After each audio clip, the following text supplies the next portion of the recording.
是问教授，是不是现在还是对68比较的迷恋？那么第二个问题是，最近法国总统就是在法国就要求大家重新评价68。那么我想问教授，他自己对这个68是怎么样进行重新评价的？第三个问题就是他如何评价现在在美国非常流行的法国那个哲学家，他是当年的毛主义者，现在仍然是一个坚定的毛主义者，他的名字叫阿兰·巴丢。那么第四个问题就是为什么美国的大学那么迷恋法国的这个68，就法国的这个左派思想。Thank you. Those are all very good questions, and not necessarily easy to answer. I think the answer to your first question is that yes, I'm fascinated by the year 1968, and I thought maybe writing this book would quench my fascination, but I don't think it has. And what's astonishing is that actually, at least in the West, in Europe and North America, that only in the last 5-6 years has 68 really become a topic and a theme that's been worked on in creative ways. And I said this at the outset, but to me it's astonishing that it's very difficult to put this year and this decade behind us. We still interpret the political present. Sarkozy too. I mean, he made this an issue in 2007 in the French electoral campaign against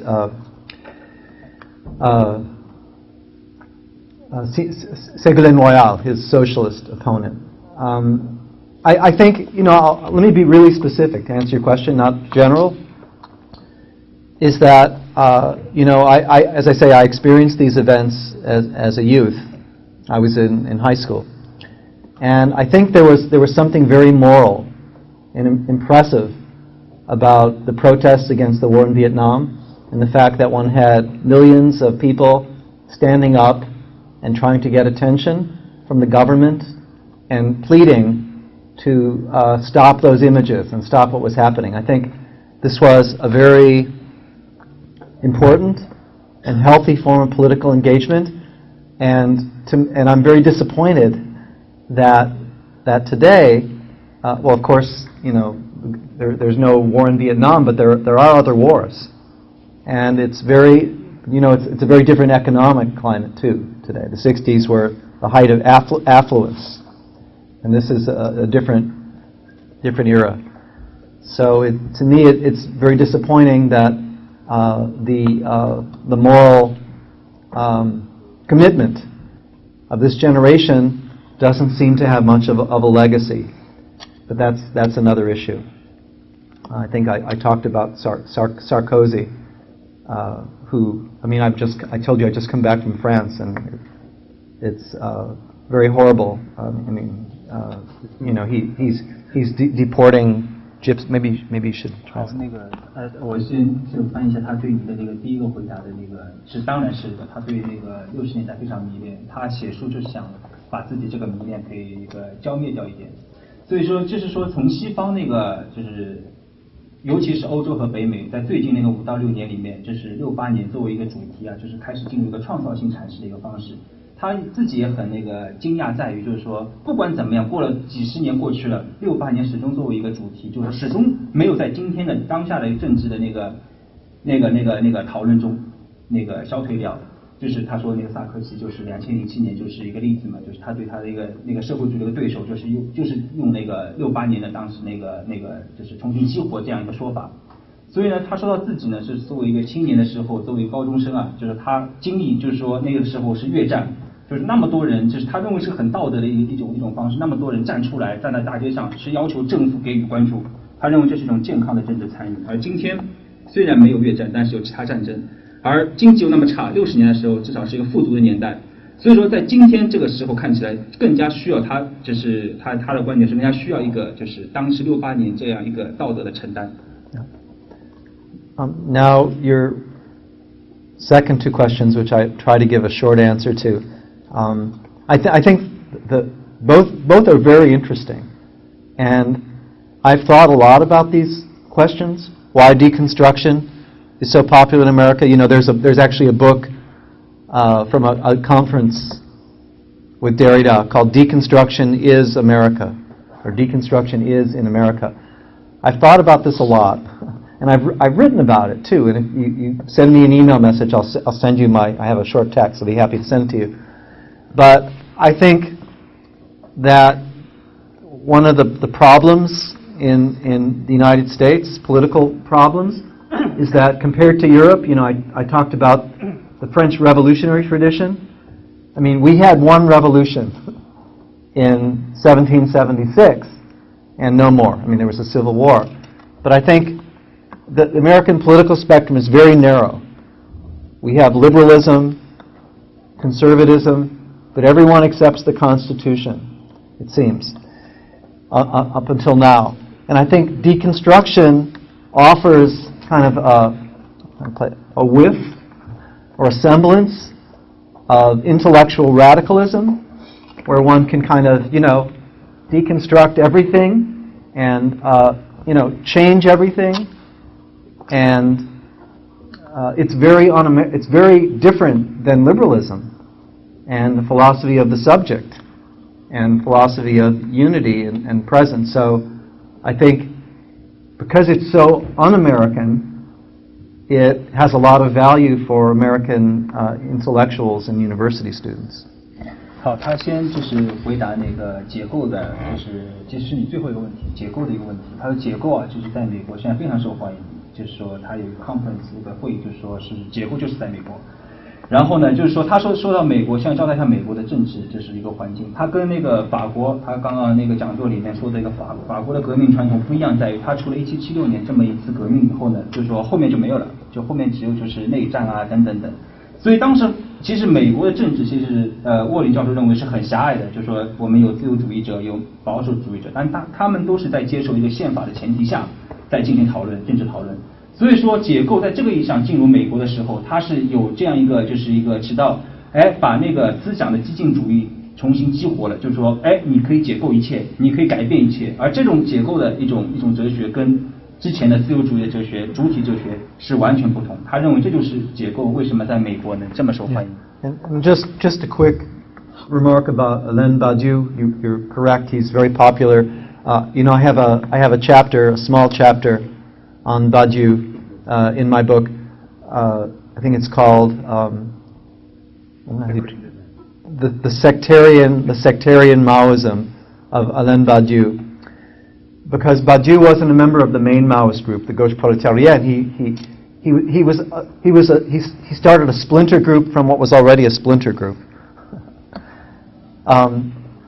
Maybe I go on, but the answer to the question about Badiou in America is in some respect the same. Badiou is the only one who hasn't changed in many ways. He's still, I mean, it's very French in a way, because he remains faithful to not 1789, but 1793, Robespierre, and the dictatorship of the committees, of the Committee of Public Safety. Badiou, this is very French, but no one does it anymore except for Badiou. He fuses the French Revolution with the Bolshevik Revolution, with the Cultural Revolution, with Maoism. And, you know, in an era when capitalism is in crisis and one searches for alternatives, despite in the West at least, the end of communism. I mean, the French Communist Party only gets, you know, 1 or 2% of the votes now. I mean, the Trotskyists are popular, but that's another phenomenon. You know, Badiou too, like Derrida, the United States, we have a very short history. You have a 5,000-year history in China. We have a very short history in the United States from really the 17th century, 16th and 17th centuries. So Badiou offers, Badiou is, we would say, radical chic. I mean, most American philosophy students don't know much about these events of 1792, 1793, you know, or 1917. but they feel they can read Badiou and become radical, and without responsibility. 他现在那个回答你那个关于巴丢的一个问题，就是说他在书里面他有一个很小的一章也是关于那个巴丢的。他就说巴丢的特殊，那个巴迪欧啊，在他的特殊的地方是，他作为一个那个毛主义者，他是一直是一个，他到现在一直没有完全改变，正如你所指出，没有完全改变。他有一种法国的一种气质，就是说他对一个忠诚，他不是在于一个1789年就法国大革命忠诚，他说他是对1793年那个罗伯斯庇尔这一块他很忠诚，现在就他一个人在做这样很忠诚的事情。他呢就是把那个巴迪欧把那个法国大革命跟那个布尔什维克的一个革命结合起来。认同到一个文化，就等同到一个文化革命上面，就是我们我们这边的文化大革命上面。所以他后面又说了在今天啊，那个法国共产党已经只有1%、2%的那种选举率，已经非常低了。在这样一个时代里面，说托洛斯基主义者反而受欢迎一点。那么呢，在美国是有个怎样的情况呢？就是说美国的历史跟中国5000年历史不同，它历史只有追溯到16、17世纪嘛。然后巴丢这样一个人物，在那个他们美国的一个知识界里面是有这样，就代表了一种激进的一种时尚，一种非常时髦的一种时尚。就是说，他们美国的哲学院的这种学生，他自己不去理解那个1793年也好，1917年也好，而他们还要是通过巴丢来把自己变得好像很激进化，而放弃了其实他不去思考，就是说你这样一种激进姿态背后所必须要承担的责任问题。The Mayday movement and the cultural politics as its result. I think what you have talked about the Mayday movement is a confirmation of the famous analysis of the French philosopher Clement Holmes. He has argued that the Mayday movement is a kind of theological drama. That means that the students who revolted were less concerned with what they could actually achieve in this movement than the kind of psychological satisfaction that this revolution can affect on them. So I don't know if you agree with this point of view. And my second question is that you have argued that the May movement has contributed a lot to the transformation of the French political culture from a statist model to a more democratic model. But I'm not sure if without the May movement and the Maoists, this kind of transformation will always be produced. Because after the Second War in the 60s and 70s, there were already a lot of social movements and the feminist movements, the construction of welfare states. And these things has prepared for this development of cultural politics. So I'm not sure if you have elaborated about the role of May movement and the Maoists. My third question is that you state that the May movement and the Maoists has helped France to develop democracy. But today in France we talk about the crisis of democracy, the crisis of implementation. I think this kind of cultural criticals or this critique of everyday life proposed by the Maoists has produced this kind of critique of democracy because they are very skeptical. They don't trust the nation, the state, the authority. Without the reference of these things, the democracy cannot work. So I don't know if what's your point of view? 就是我有3个问题，就是我觉得这个教授他所讲的对这个五月风暴的分析呢，某种意义上肯定了就是雷蒙阿隆对这个运动的一个分析。那么雷蒙阿隆呢认为这个五月风暴呢事实上是一个心理戏剧，就是说呢这些这些学生他们关心的不是这个运动能够取得一个什么样的后果，他们更关心的是他们从这样一个运动中得到一种什么样的心理满足。我想请教授谈一下这个观点。第二个就是说，我觉得教授谈到这个5月运动和毛主义在法国的这种政治文化的转变中发生了很大的作用。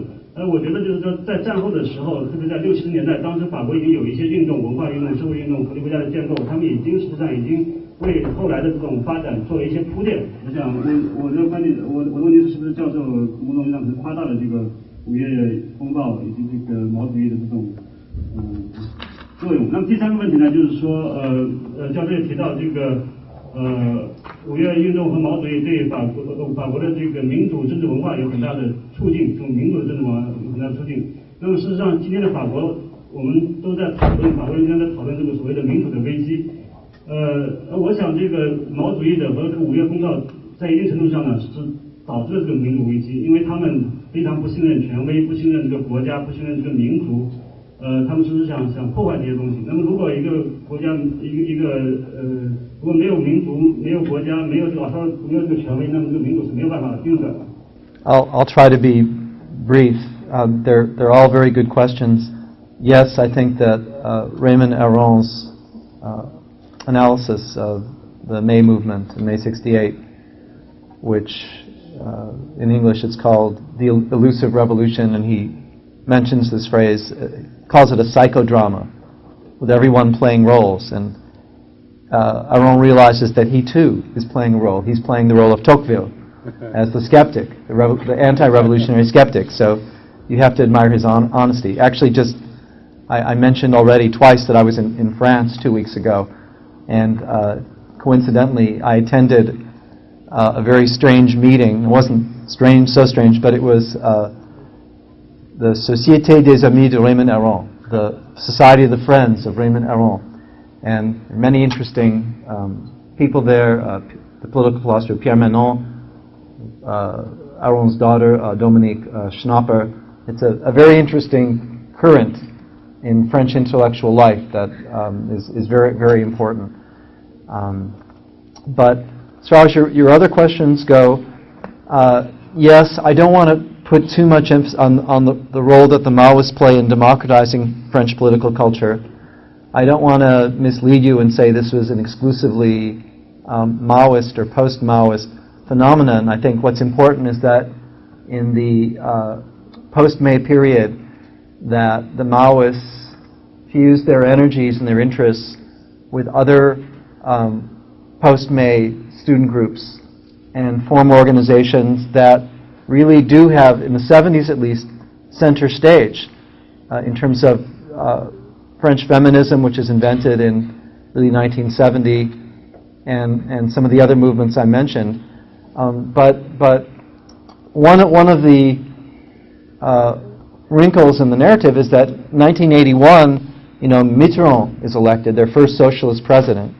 And they had a socialist prime minister in the Third Republic, but and he rules for 14 years, from 1981 to 1995. And at this point, all the social movements go underground, and many of the ex-68ers join the Socialist Party because they figure they don't have to agitate from below because they can just join the socialists. Of course, they're allied with the communists at first, and that's somewhat difficult.